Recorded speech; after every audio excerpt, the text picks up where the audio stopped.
What's up guys, my name is Ace, and yesterday I made a video talking about Modern Warfare 2 and my initial impressions after playing it at CoD NEXT, but I also got to play a little bit of Warzone 2, thanks to Activision for flying me out to attend that event, and so today I wanted to share my initial impressions of this game as well. Now keep in mind, unlike with my multiplayer impressions, I feel like Battle Royale takes quite a bit more time to get a good feel for all the mechanics and everything that's going on, so the opinions I'm going to be sharing today are extremely early impressions based on not nearly enough playtime to give sort of like a proper review of this mode. It's more so just my initial feelings toward the mode after just playing a few matches. Also, unfortunately, we didn't really get much time to work out our settings for Warzone, and they are completely separate from multiplayer, and therefore the first gameplay here, where it was actually my very first game ever touching this, my settings were actually set to 720p, and everything was on like the lowest quality setting. So this is literally like the worst this game could possibly look, and it's a bit unfortunate we didn't get more time to work with that before diving into the match. And getting right into this, before we get into sort of the good and the bad, I just want to talk about what's different with this, and many of these things I'm just currently undecided on. I'm going to need way more gameplay time to share any proper opinions on this, but the main thing I noticed with Warzone 2 when I first hopped in is it doesn't really feel much like Warzone 1 at all. It actually feels a little bit more along the lines of Blackout. It's kind of like a hybrid between the two, and I think that is going to be quite polarizing. Some people are going to love it. Many people got burnt out on Warzone. They wanted to see a significant shakeup, whereas other people really like the core formula of Warzone, and a lot of that is missing from this game. This one plays much more like a traditional battle royale. There are no loadout drops in this, although you can buy weapons and upgrade them with attachments at buy stations. I don't think there were any perks available at all in the build that we played. Perhaps that's just something that I missed, but I didn't see any perks at all while I was playing.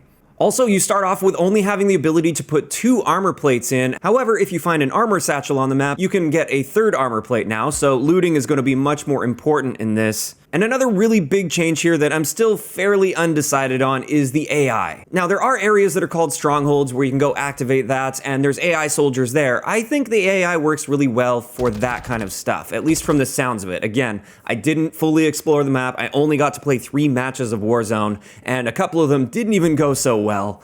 But the one part of the AI that I'm a bit skeptical about is just throughout the map everywhere, there's just random AI soldiers standing in buildings doing nothing. They're just sort of standing there. You come into a building and there's suddenly a guy. And while they're not particularly deadly, I find they often make you reveal your position on the map by shooting them. And I just feel like in that case, it's sort of an unnecessary addition. I don't know if it really adds a whole lot to the gameplay experience. So now that we have that out of the way, sort of the things that I'm undecided on, I just need way more playtime to really form much of an opinion there. Let's get into the good things, the things that I was liking in my initial play session with Warzone 2. The first thing is the general map structure. Now, of course, I wasn't able to explore every area of the map. I only played on a small handful of points of interest, but just looking at the overall structure of it and the way that things are laid out, I really like it. I like the fact that the points of interest are a little bit more on the disconnected side, so if you want to get more of that close quarters action, you move into a point of interest. If not, there's also plenty of open areas that you can hang out in, but there's also a good amount of cover in the form of like rocks and trees and cliffs and things like that.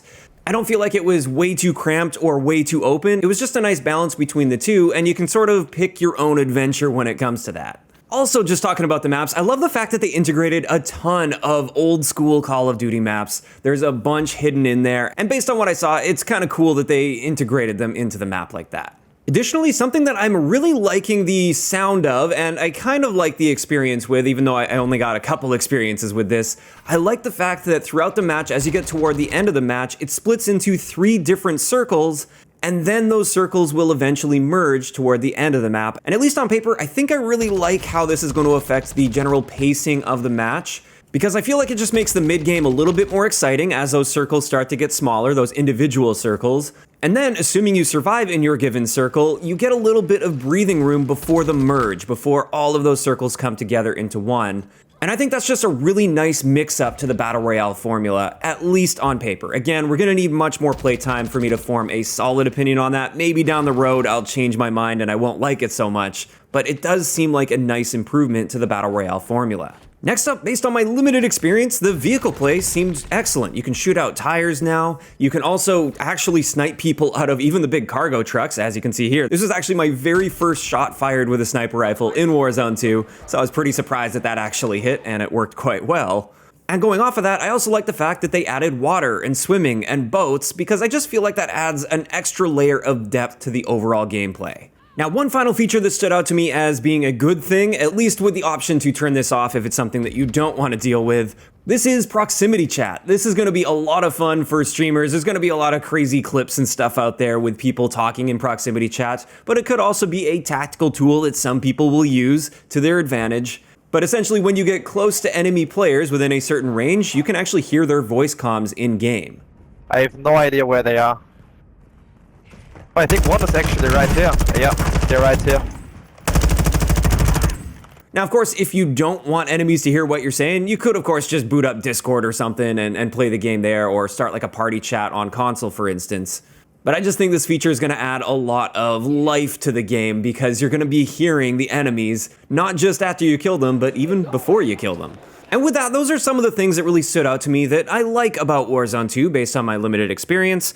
Now let's get into some things that I wasn't really a fan of. And the first thing is just some of the looting mechanics. Now, don't get me wrong, I kind of like the fact that there's a bit more focus on looting. It's a bit more of a traditional battle royale style. That personally appeals to me. I feel like Warzone got a bit stale with the constant meta everything when it comes to loadout drops. It feels good to be rewarded for finding good loot. But some of the mechanics were a little bit like clunky or unpolished, and they just kind of felt strange. So like looting in crates, for instance, instead of just opening the crate, things pop out on the ground and then you pick up what you want, you actually open up a menu and then you select what you want in that menu, and you have a backpack with a little bit of storage. And to me, this wasn't immediately intuitive. I'm sure with a bit more playtime, I'll gain a much better understanding. In fact, just going over my gameplay, I now start to understand it a whole lot better. But in the moment, I just didn't feel like I had time to really stare at the menus and figure out what's going on. But I am hoping that they tighten things up a little bit when it comes to the looting. I'm hoping this is sort of just like an early state, and they've still got some polishing to do there. Additionally, I was noticing there were some instances of loot stacking, which hasn't really been a huge issue in Warzone, aside from the odd little bug exception here or there. But right here is an excellent example. I kill Apathy, and he was standing on top of somebody that he had killed, and look at all this loot. How am I supposed to see what's going on with all of this loot? And how am I supposed to make sure I pick up only what I want to pick up without avoiding picking something else up off the ground? Especially in a stress situation, it was kind of frustrating. I just wanted to pick that money up and get out of there to go buy my teammate back, and it was just way too cluttered on the ground there. So hopefully this is an area where we will see some improvement over time. I'm hoping this is just due to the fact that this is still a pretty early build of the game, but I guess time will tell when it comes to that. Next up on my list of things that I wasn't really a fan of when I played, this is the new Gulag system. Now, to be fair, the first time I hopped into the Gulag here, I had no idea what was going on. I didn't know there was AI in the Gulag. I know that they mentioned it in the presentation before we got into streaming, but there was so much going on at the event, I missed a lot of those details.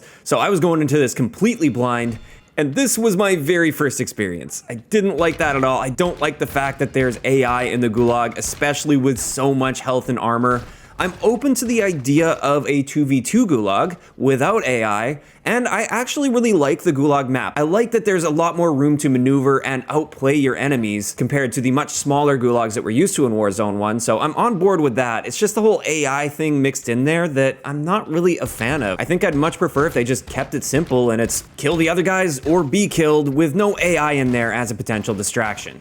Now, finally on the list here of things that really stood out to me as not being so great, and I hope it's not going to be like this in the full build of the game, this is the spectating view. Now, this spectating view is also in multiplayer, but I didn't really put it in my multiplayer review because I don't think it's as important there as Warzone. But this is what it looks like when you're spectating someone, and as far as I could tell, and I was trying to find a setting for this, there's no other spectating view but this.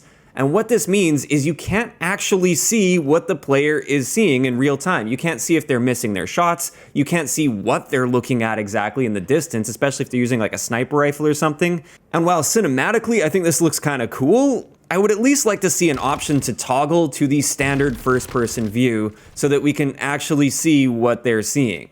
I think this is also a big problem when it comes to reporting people for cheating. If you can't really see what they're seeing, how do you know if they've got aimbot snapping from enemy to enemy? You don't really get that same sort of perspective. Additionally, what if you just want to learn from a better player? What if you want to spectate somebody that killed you that's clearly better than you, and you want to learn some tips and tricks from them just by watching them play and seeing what they're doing? You can't do that with the spectating view. It just seems kind of pointless to spectate, honestly. Now with that one, I feel like this is something that they could definitely include as a toggle. I don't think that would be too much of a stretch for them, and perhaps they even have that plan for launch. This is just something that really rubbed me the wrong way as I was trying to spectate players once I was dead.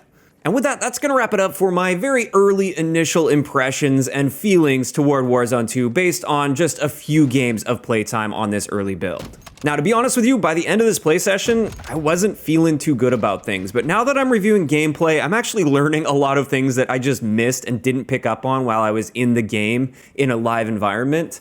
So I think a lot of it just comes down to the learning curve aspect, and we just need more playtime when it comes to that. But there's also definitely a few things that I'm just straight up not liking about Warzone 2. And overall, I'm very curious to see what happens with this. I think they're taking a bit of a risk by changing up the formula so drastically from Warzone 1. One of the biggest defining features of Warzone 1, for instance, is the loadouts. That's something that really separates it from other Battle Royale games out there. And on top of that, another thing that I think appeals to a lot of people with Warzone 1 is the super simplistic looting system. You don't have to manage inventory or anything like that. You just pick up what you want to pick up and you get back in the action. And with this, it seems like they're trying to make it a lot more like traditional Battle Royale games. And like I said at the beginning of the video, I just feel like that's going to be very polarizing. I feel like there will be plenty of people that love this and haven't been playing Warzone 1 because they don't like a lot of the Warzone elements, but they're really going to like these elements. Whereas on the other hand, I fear this is going to push a lot of really dedicated, hardcore Warzone fans away from Warzone 2. When it comes to all of that, we're just going to have to wait and see what goes on with it. But like I said, I just think this is a big risk that they're taking. Now, of course, these are all just my thoughts and opinions, and I want to hear what you guys are thinking about this based on the gameplay and everything that you've seen. What are you thinking about Warzone 2 so far? Is this something that appeals to you, or is this something that's actually going to push you away from the Warzone experience? Just let me know down below. If you enjoyed the video, a like rating is always appreciated, and don't forget to subscribe for more if you haven't already. I'll talk to you guys next time.